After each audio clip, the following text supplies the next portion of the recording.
பிரதமர் மோடி நாளை முதல் 3 நாட்கள் கன்னியாகுமரியில் கடலில் அமைந்துள்ள விவேகானந்தர் நினைவு மண்டபத்தில் தியானம் மேற்கொள்கிறார். இதற்காக நாளை மாலை 4 மணி அளவில் திருவனந்தபுரத்திலிருந்து ஹெலிகாப்டர் மூலமாக கன்னியாகுமரி செல்கிறார். பூம்புகார் கப்பல் போக்குவரத்து கழக படகு குழாமில் இருந்து தனி படகு மூலம் விவேகானந்தர் நினைவு மண்டபம் செல்லும் பிரதமர் ஜூன் 1ஆம் தேதி மாலை வரை அங்கு தியானம் மேற்கொள்கிறார். தேர்தல் நடத்தை விதிமுறைகள் அமலில் உள்ள நிலையில் பிரதமர் மோடியின் கன்னியாகுமரி வருகைக்கு திமுக, காங்கிரஸ் உள்ளிட்ட கட்சிகள் எதிர்ப்பு தெரிவித்துள்ளன. இதனிடையே விவேகானந்தர் பாறையில் பிரதமர் மோடியின் தியான நிகழ்ச்சிக்கு அனுமதி வழங்கக்கூடாது என்று மாவட்ட தேர்தல் அலுவலரிடம் மனு அளிக்கப்பட்டது.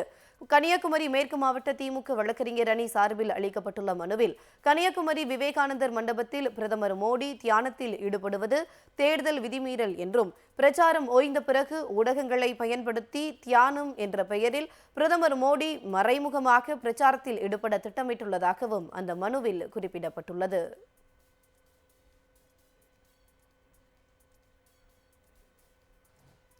பிரதமர் மோடியின் வருகைக்கு காங்கிரஸ் கட்சியும் கடும் கண்டனம் தெரிவித்துள்ளது.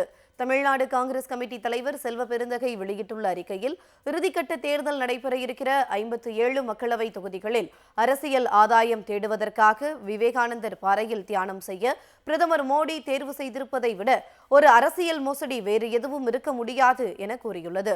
பதவிக்காக நரேந்திர மோடி எவ்வளவு தரம் தாழ்ந்த நிலைக்கும் செல்வார் என்பதற்கு இந்த தியான நாடகம் ஒரு உதாரணம் என செல்வ பெருந்தகை விமர்சித்துள்ளார்.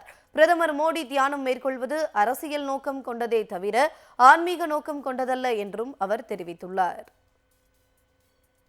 இதனிடையே பிரதமர் மோடியின் கன்னியாகுமரி வருகையையொட்டி அங்கு காவல்துறையினர் தீவிர சோதனையில் ஈடுபட்டுள்ளனர். கடலோர பாதுகாப்பு குழும போலீசார் மற்றும் கடற்படையினர் தீவிர ரோந்து பணியில் ஈடுபட்டு வருகின்றனர். இதற்கிடையே கன்னியாகுமரி வரும் சுற்றுலா பயணிகளின் ஆதார் அட்டை சரிபார்ப்பு மற்றும் விலாசம் பெறப்பட்டு முழு சோதனைக்கு உட்படுத்தப்பட்ட பின்னரே சுற்றுலா பகுதிகளுக்கு அனுமதிக்கப்படுகின்றனர்.